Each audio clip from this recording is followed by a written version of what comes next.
masuk ke dalam ventilator, terus dia dilakukan apa? Ada namanya apa? Dia tadi menghangatkan gitu ya, kan fungsi daripada hidung gitu kan, hidung ada menghangatkan, itu adalah namanya di humidifier gitu ya.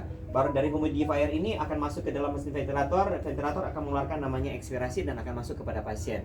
Ini akan kita praktek itu untuk kalau untuk yang bicara tentang namanya ventilasi mekanik atau ventilator. Yang berikut EKG tadi yang saya bilang ada pasien menjelaskan SOP, melakukan perekaman, saksian nanti kita lihat satu-satu. Apa yang saya lakukan itu yang akan lakukan pada waktu kalian melakukan namanya ujian. Sampai sini oke? Oke ya. Jadi kita mulai dari pertama dulu karena ini sudah pernah kita melakukan perekaman EKG. Silakan. Yuk, Anda yang melakukan. Ayo silakan. 2 orang atau 3 orang. Kan sudah pernah, nanti kalau saya lagi nggak ada yang belajar-belajar. Ayo siapa yang mau melakukan? Ayo. Ayo, nggak ada, katanya sudah. Ayo lakukan Pak. Ayo cepat. Nggak ada yang mau nih. Kalau ada yang mau selesai praktikum, saya selesai, saya pulang. Ayo cepat, ini pasiennya. Mulai dari terminasi awal ya, 1, 2, 3. Dan ini pasti akan tersambung dengan namanya gas ataupun namanya tekanan di dalam ICU. Biasanya udah taruh di wall kalau Anda pergi ke ICU kan. Ada gas dan oksigen sudah terpasang, ini akan disambungkan. Baru kita nyalakan dulu. Ini sebelum pasien datang ya, ini sudah harus dipersiapkan dulu. Sebelum pasien datang ini harus dipersiapkan dulu. Nah munculnya settingnya, ini kelompok berikut yang akan menjelaskan pada waktu ujian ya. Ini ada begitu banyak setting yang ada di sini. Nah kita akan lihat di sini akan namanya mode select. Nah dia tertulis ini mode select. Kan kemarin sudah dijelaskan ya kelompok ada apa saja mode ventilator. Kelompok nggak menjelaskan ventilator kemarin? Belum?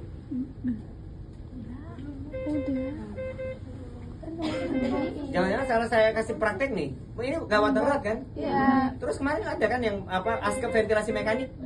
Ada. Askep ventilasi mekanik sudah kan? Sudah. Ya berarti yang pertama apa? Mode kan?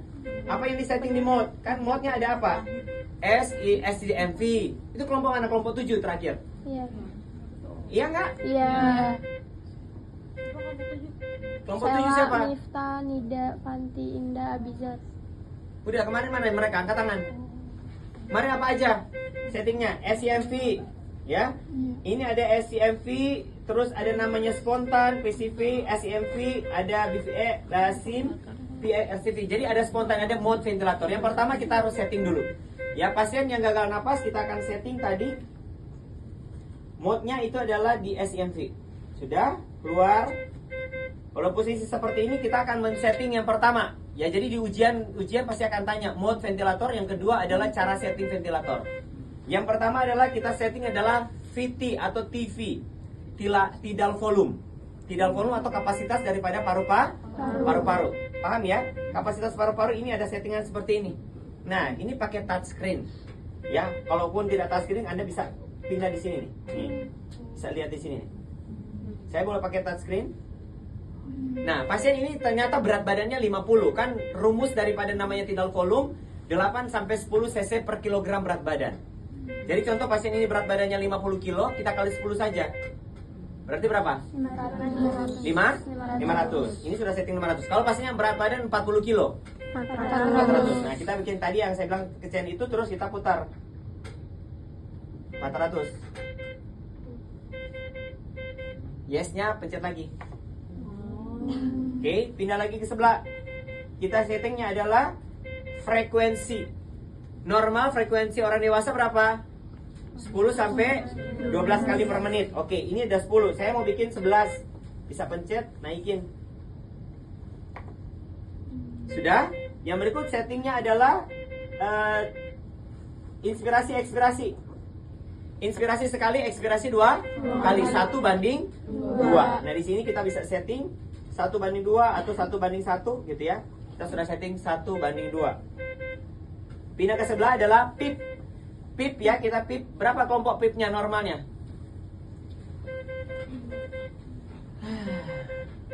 Setelah presentasi online hilang semuanya. PIP ya, ada 3, 5, 7, 9 gitu ya. Kita settingnya adalah, coba kita PIP-nya kita rendahkan. Jadi PIP-nya 3. Yang berikut adalah saturasi oksigen. Karena pasiennya belum sadar, masih ketergantungan daripada oksigen, kita settingnya adalah 100%. Kalau sudah ready, ya, kita berikutnya kita ada berikutnya ini ada lagi untuk mengecek segala macam. Ini sudah disetting secara otomatis. Ini 0 sama ini sama 0,2 ini 1. Oke, sudah.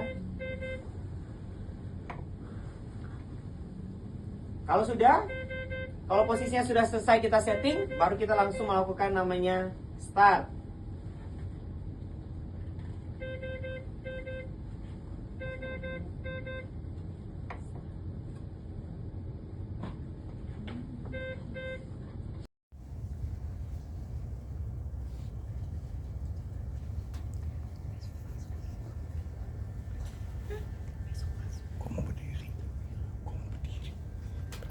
Yang pertama kita akan melakukan pengambilan analisa gas darah. Ya, kita akan ambil bagian di arteri radialis. Ada berapa arteri tubuh kita? Ada berapa titik yang kita bisa raba untuk nadi?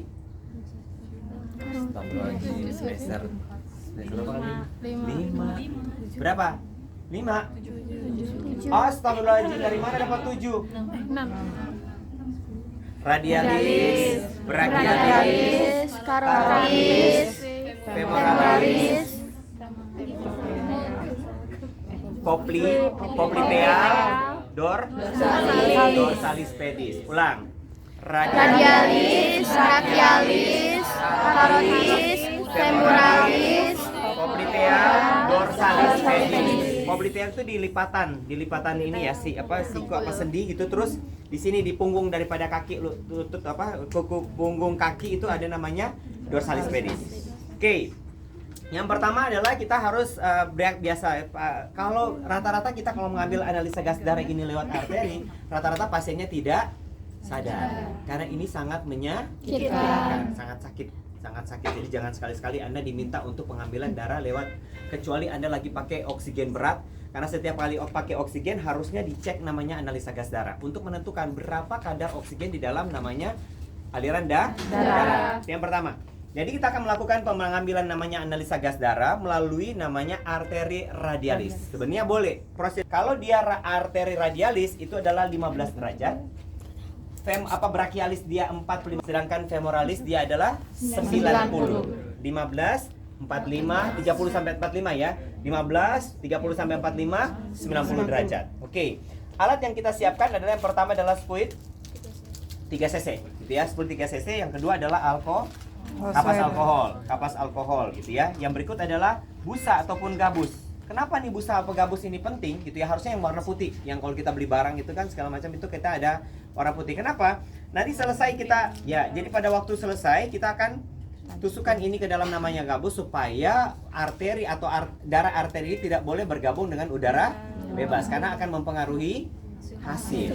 Jadi kalau arteri itu benar-benar pure, dia namanya arteri itu tidak boleh bercampur dengan udara bebas. Bercampur dengan udara bebas, kadar PO2-nya pasti akan lebih rendah. Beda, jadi harus pakai namanya penutup di sini. Oke?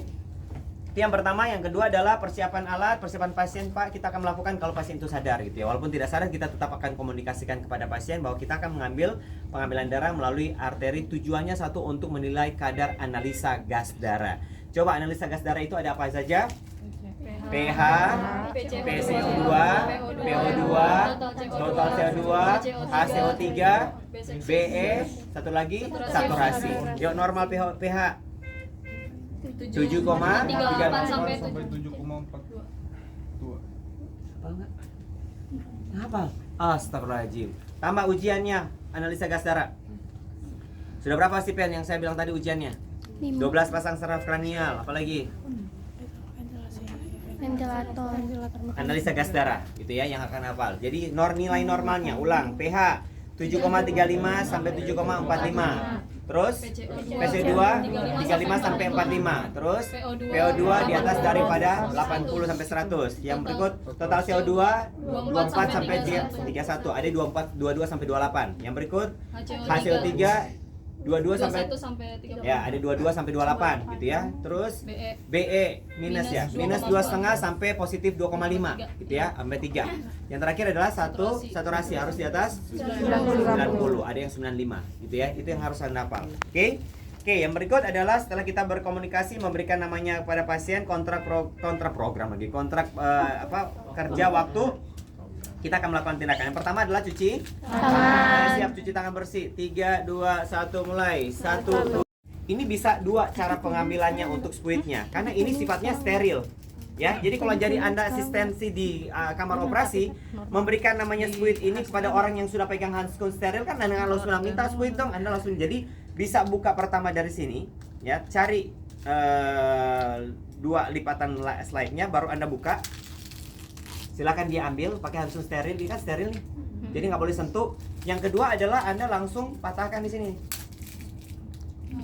tidak boleh tersentuh dengan tangan, gitu ya.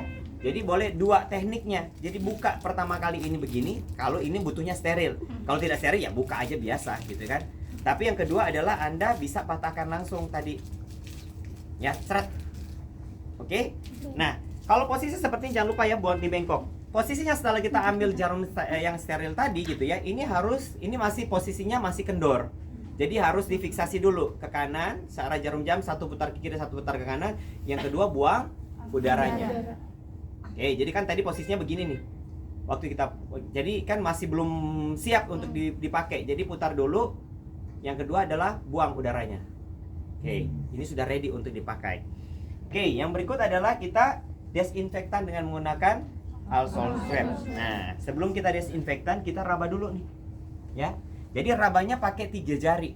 Ya, jadi pakai jari telunjuk, tengah, dan manis. Gitu ya, kita raba jadi 3 ya. Kenapa 3? Karena arteri ini bisa bergerak atau berpindah dari satu tempat ke tempat yang lain. Jadi kalau Anda pegang di sini, oh harusnya teraba arterinya, denyutannya itu dek dek dek dek itu di tengah-tengah. Sehingga kalau kita ambil contoh ya di tengah-tengah sini, oh saya sudah raba dia di tengah sini nih. Sehingga yang saya akan ambil darahnya di sini, saya angkat satunya sini, ini tertekan, baru saya tusuk untuk mengambilnya.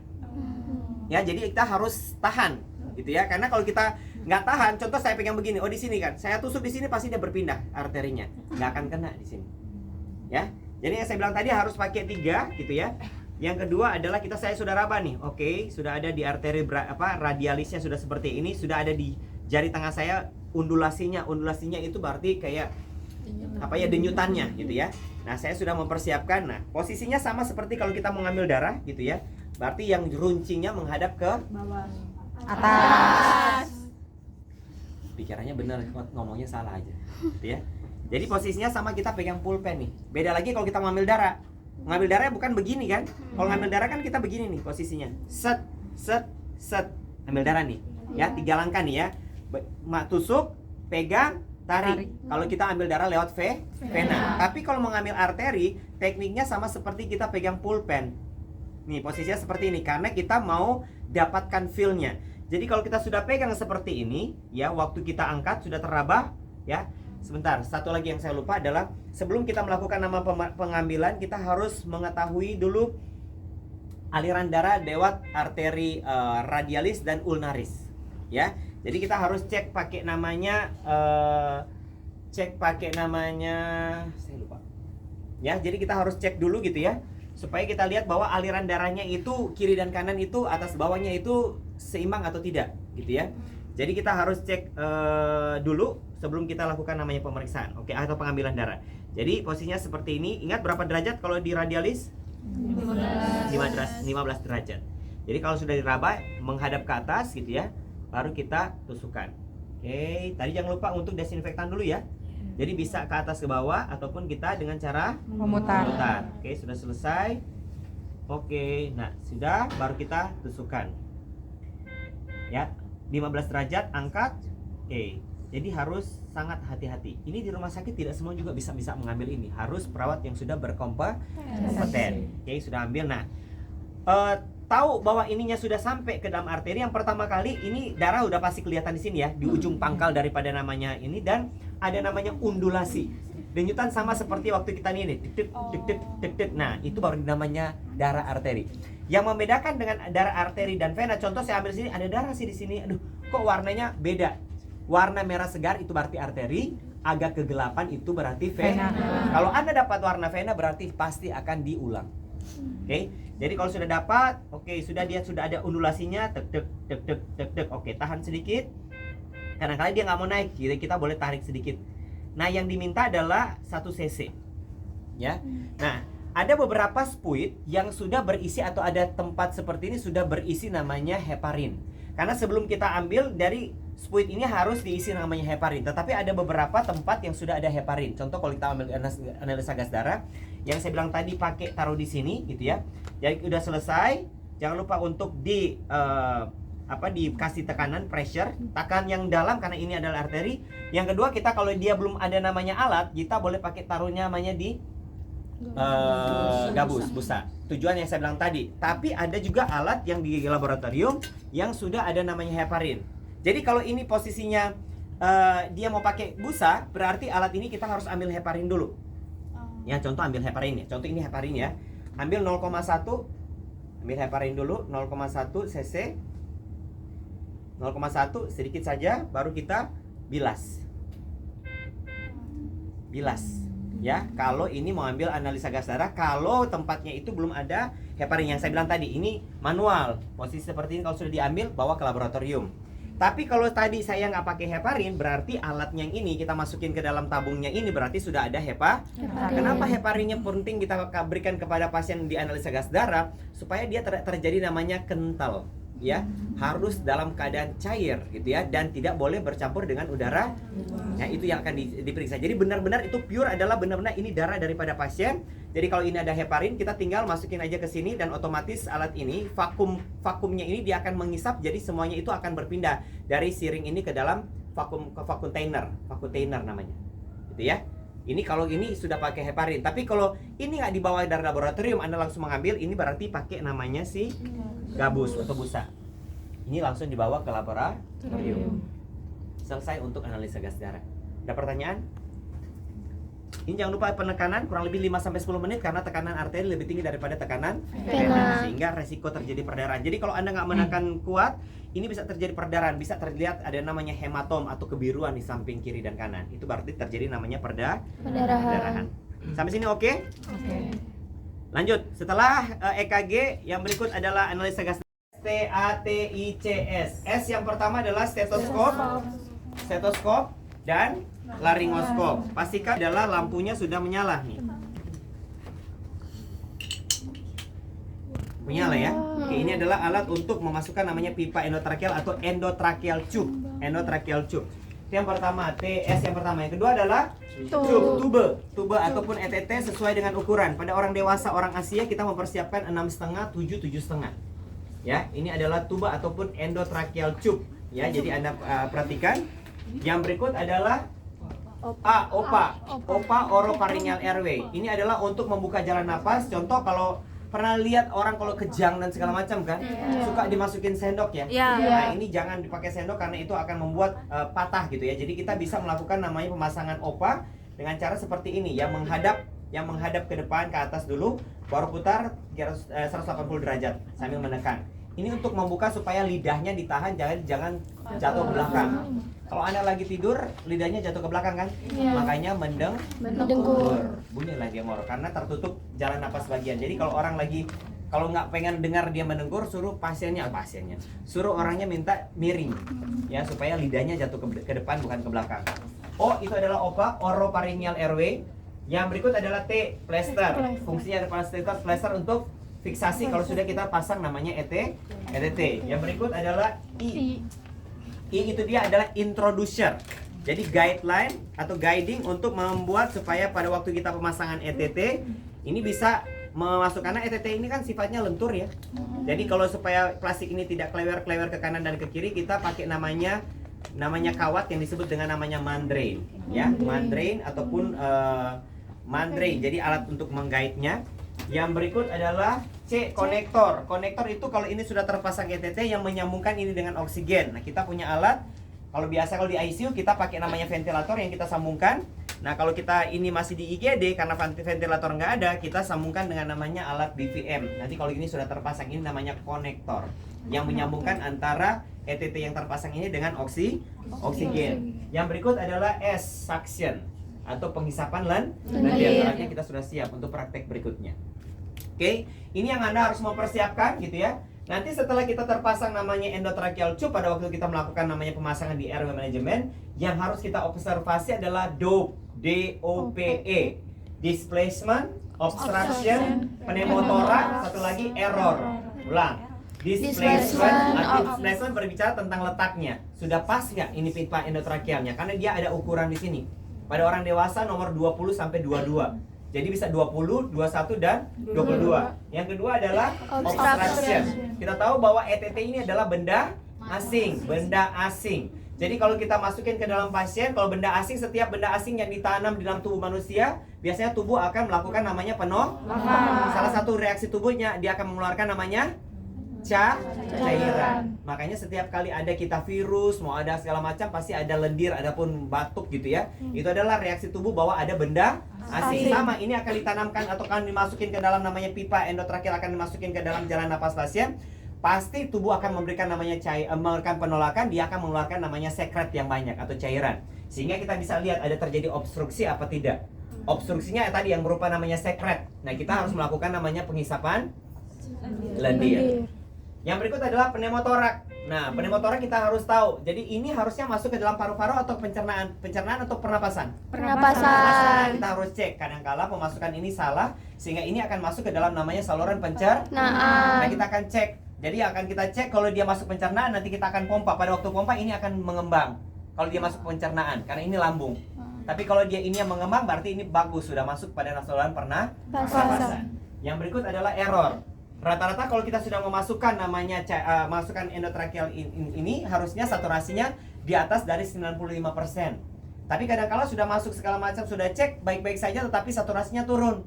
Apa yang bermasalah? Yang bermasalah adalah balonnya bocor. Nah, kita coba cek dulu. Balonnya ini baik-baik saja atau tidak. Kita kembangkan balonnya. Nah, ya. Balonnya bocor atau enggak? Oke, berarti membal seperti ini berarti dia baik-baik saja, tidak bocor. Jadi kita harus mengeluarkan dulu. Sekali lagi. Oke, kalau sudah ready, yang kita siapkan tadi ETT endotnya sudah. Yang berikut adalah untuk memasang, kita memasang namanya memakai sarung tangan.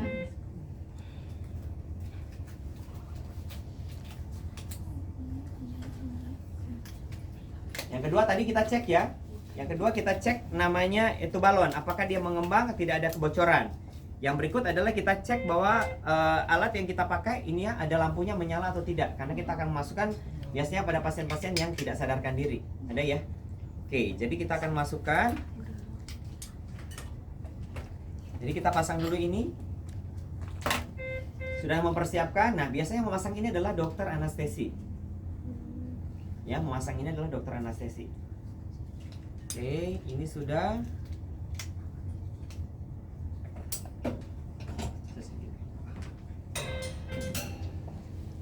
Ya. Jadi kalau Anda bukan kidal, ya, berarti kiri yang akan pegang, kanan yang akan memasukin. Nah, ini ada alat posisinya seperti ini. Ini adalah blade. Blade ini kalau yang bengkok ini namanya Macintosh, ada yang lurus. Ya. Miller, yang lurus itu Miller, kalau yang bengkok ini Macintosh. Nah, fungsi daripada yang bengkok ini kita akan masukkan sela-sela ini nih. Nah, oke. Jadi kita lihat seperti ini posisinya kepala. Ya, kita akan melakukan namanya intubasi atau masukkan namanya pipa endotracheal. Nah, jadi masuk. Nah, alatnya bunyi. Berarti ini alatnya dibuka.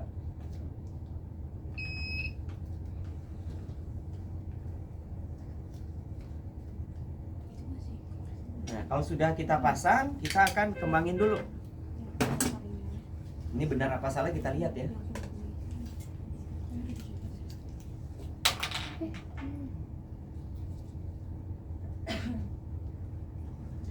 Kembangkan. Sudah, baru kita pakai ini. Nah, berarti dia masuk ke dalam saluran pernapasan. Berarti tindakannya tepat, gitu ya. Oke, kalau sudah terpasang seperti ini, baru kita lakukan namanya fiksasi dengan menggunakan plester. Oke, fiksasi dengan menggunakan plester. Jadi kita dari kiri ke kanan.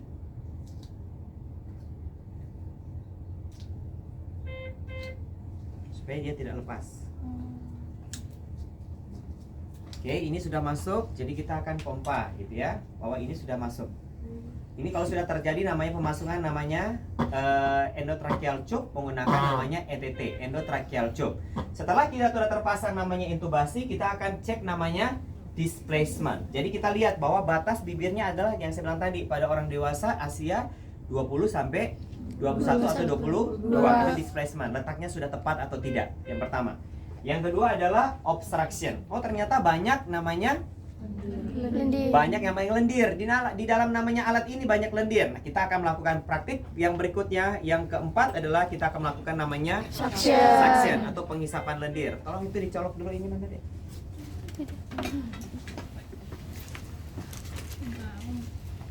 Jadi ini adalah praktik berikut adalah penghisapan lendir di namanya endotracheal tube. Ya cabut, enggak usah bisa nggak? Cukup. Sudah? Jadi karena dia banyak lendir, praktikum berikutnya adalah bagaimana Anda melakukan namanya penghisapan lendir melewati ataupun melalui namanya pipa endotracheal tube, ya. Jadi untuk melakukan, karena dia pasien banyak lendir, udah masuk, dia udah bagus, paru-parunya sudah mengembang gitu ya. Oke, karena dia banyak lendir, kita akan melakukan namanya suction. Satu dulu ya, kamu harus pompa dulu. Hitung 1 2 3 4 5 pompa. 1 2 3 4 5 pompa ya. Oke, dia lagi pompa. Nah, prinsip untuk suction pada waktu sudah terpasang namanya ETT ada 3A. Saya tulis di sini ya. Kebaca nggak? A yang pertama aseptik. 1 2 3. Aseptik. A yang kedua atraumatik. Atraumatik. A yang ketiga asianotik. Asianotik. Jadi prinsip suction dalam namanya pipa endotracheal tube itulah ada prinsipnya 3A. Aseptik, atraumatik, asianotik. Aseptik yang pertama memakai handskun steril, septik gitu ya. Yang kedua atraumatik, pada waktu melakukan namanya penghisapan lendir tidak boleh tergesa-gesa ataupun terburu-buru atau kasar, karena akan menyebabkan terjadi namanya trauma di daerah saluran pernapasan. Dan yang ketiga asianotik, pada waktu kita melakukan namanya penghisapan lendir nggak boleh terlalu lama, karena akan menyebabkan terjadi namanya cyanosis. Ulang. 3 prinsip suction adalah 3 A. Yang pertama Aseptik. yang kedua Atraumatik. yang ketiga asianotik. Asianotik. Jadi yang pertama aseptik menggunakan handskun Steril. atraumatik nggak boleh Lama-lama. traumatik nggak boleh tergesa-gesa, yang akan menyebabkan terjadi Trauma. asianotik pada orang dewasa kurang lebih 5 sampai 10 detik, tidak boleh lebih itu. Pada anak-anak harusnya lebih kurang dari itu, gitu ya. Oke, sudah? Oke, jadi saya akan melakukan yang pertama kali adalah kita ambil namanya catheter suction, ya. Jadi ada macam-macam nih, ada untuk bayi, ada untuk orang dewasa. Catheter suctionnya. Nah, catheter suction ini ada namanya penutup, ya. Ada penutup untuk kita pada waktu kita melakukan namanya suction. Kalau ini ditutup, berarti dia udah ready untuk melakukan namanya penghisapan, ya. Oke, jadi kita akan sambungkan. Oke, sudah.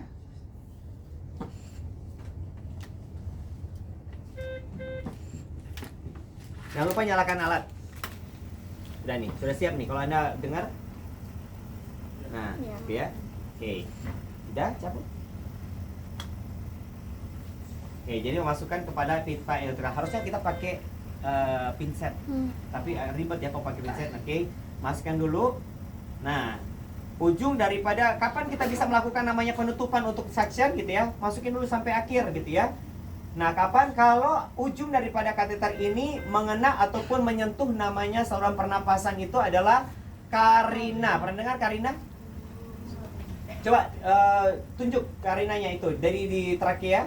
Coba yang putih, warna putih trakea. Kan di boga atas kiri. Coba tunjuk trakea yang putih. Nah, dari ke bawah sampai percabangan bronkus. Sampai percabangan bronkus. Yang mana? Yang itu, dari tengah-tengah, kan itu percabangan tengah. Nah, itu namanya karina. Ya, jadi karina adalah percabangan bronkus kanan dan bronkus kiri. Nah, ini ujung daripada kateter ini kalau dia menyentuh namanya karina, nah akan pasiennya itu walaupun tidak sadar dia akan ada reaksi batuk ataupun muntah. Ya, jadi kalau ini pasien nggak sadar ya, saya melakukan namanya pengisapan lendir. Sampai kapan, sampai di mana saya ini menentukan, atau saya tahu nih berarti ini sudah sampai di dasar daripada namanya bronkus atau trakea, sampai dia menyentuh namanya karina. Ya, pada waktu dia sampai, walaupun masih sampai sini belum sampai akhir gitu ya, tapi dia kalau sentuhannya pasien udah biasa. Nah ini berarti kita sudah sampai di sana nih ya, gitu ya. Sampai sana baru kita melakukan penutupan, baru kita hitung 1, 2, 3, 4, 5, 6, 7, 8, 9, 10 detik. Nggak boleh terlalu lama karena akan menyebabkan terjadi cyanosis. Full, ambil, sudah bersih, baru ulang lagi. Kalau masih ada, bunyi lagi, ulang lagi, ya. Dan dulu tutup dulu, karena kalau tutup berarti dia sudah langsung mengisap. Ingat ya, bukan hanya cairan yang Anda isap pada waktu ini sudah terpasang ETT, tapi oksigen juga Anda hisap nih karena pakai namanya suction. Jadi hati-hati dengan namanya suctioning pada pasien terpasang ETT, karena ini kan langsung di dalam namanya trakea. Jadi Anda akan mengisap namanya itu adalah oksigen. Jadi masukin sampai ke bawah. Nggak boleh tergesa-gesa, baru kita hitung. Oke, sudah ada reaksi batuk, tutup. 1, 2, 3, 4, 5, 6, 7 dengan cara melingkar ya. 8, 9, 10. Kan 10 sampai 15 detik. Ya, selesai. Oke, matikan. Jangan lupa untuk dilanjutkan kembali dengan IVM. Oke, itu adalah praktek keempat adalah suctioning. Nah, sudah praktek keempat suctioning, pasiennya ini mau dipindahkan ke ICU, intensive care. Ya, perawat ICU mempersiapkan namanya ventilator. Ini ada yang disebut dengan namanya ventilator atau ventilasi mekanik. Ya, alat bantu napas yang menggantikan posisi respirasi kalau pasien itu terjadi namanya gagal napas. Oke. Pada waktu yang kita mempersiapkan, yang pertama adalah colokin dulu alatnya. Yang kedua adalah onin. Onin alat ini ada di belakang. Ini mati. Ya. Jadi setelah kita colok gitu ya, 1, 2, 3, dan ini pasti akan tersambung dengan namanya gas ataupun namanya tekanan di dalam ICU. Biasanya udah taruh di wall kalau Anda pergi ke ICU kan. Ada gas dan oksigen sudah terpasang, ini akan disambungkan. Baru kita nyalakan dulu. Ini sebelum pasien datang ya, ini sudah harus dipersiapkan dulu. Sebelum pasien datang ini harus dipersiapkan dulu. Nah, munculnya settingnya, ini kelompok berikut yang akan menjelaskan pada waktu ujian ya. Ini ada begitu banyak setting yang ada di sini. Nah, kita akan lihat di sini akan namanya mode select. Nah, dia tertulis ini mode select. Kan kemarin sudah dijelaskan ya, kelompok ada apa saja mode ventilator. Kelompok nggak menjelaskan ventilator kemarin? Belum? Udah. Kan kemarin dibagiin. Jangan-jangan salah saya kasih praktek nih. Ini gawat darurat kan? Iya. Terus kemarin ada kan yang apa askep ventilasi mekanik? Ada. Askep ventilasi mekanik sudah kan? Sudah. Ya, berarti yang pertama apa? Mode kan? Apa yang disetting di mode? Kan mode-nya ada apa? SIMV. Itu kelompok mana? Kelompok 7 terakhir. Iya. Iya nggak? Iya. Kelompok 7 Sela, siapa? Mifta, Nida, Fanti, Indah, Abizar. Udah, kemarin mana mereka? Angkat tangan. Kemarin apa aja settingnya? SIMV. Ya. Ini ada SIMV, terus ada namanya spontan, PCV, SIMV, ada BVE, SIM, PRCV. Jadi ada spontan, ada mode ventilator. Yang pertama kita harus setting dulu. Ya, pasien yang gagal napas kita akan setting tadi. Mode-nya itu adalah di SIMV. Sudah, keluar. Kalau posisi seperti ini kita akan men-setting yang pertama. Ya, jadi di ujian pasti akan tanya mode ventilator. Yang kedua adalah cara setting ventilator. Yang pertama adalah kita setting adalah VT atau TV, tidal volume. Tidal volume atau kapasitas daripada paru-paru. Paham ya? Kapasitas paru-paru ini ada settingan seperti ini. Nah, ini pakai touchscreen. Ya, kalaupun tidak touchscreen Anda bisa pindah di sini nih. Bisa lihat di sini nih. Saya boleh pakai touchscreen. Nah, pasien ini ternyata berat badannya 50. Kan rumus daripada namanya tidal volume 8 sampai 10 cc per kilogram berat badan. Jadi contoh pasien ini berat badannya 50 kilo, kita kali 10 saja. Berarti berapa? 500. 500. Ini sudah setting 500. Kalau pasiennya berat badan 40 kilo, 400. Nah, kita bikin tadi yang saya bilang kecil itu terus kita putar 400. Yes-nya pencet lagi. Oke, pindah lagi ke sebelah. kita settingnya adalah frekuensi. Normal frekuensi orang dewasa berapa? 10 sampai 12 kali per menit. Oke, ini udah 10. Saya mau bikin 11. Bisa pencet, naikin. Sudah? Yang berikut settingnya adalah inspirasi ekspirasi. Inspirasi sekali, ekspirasi 2 kali. 1 banding 2. Nah, di sini kita bisa setting 1 banding 2 atau 1 banding 1 gitu ya. Kita sudah setting 1 banding 2. Pindah ke sebelah adalah pip. Pip ya, kita pip. Berapa kelompok pipnya normalnya?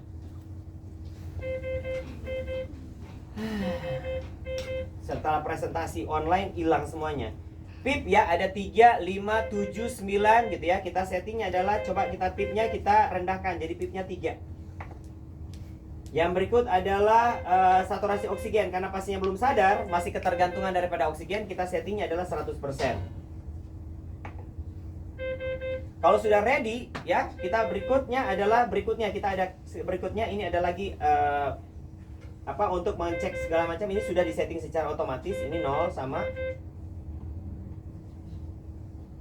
ini sama 0,2, ini 1. Oke, sudah. Kalau posisinya sudah selesai kita setting, baru kita langsung melakukan namanya start.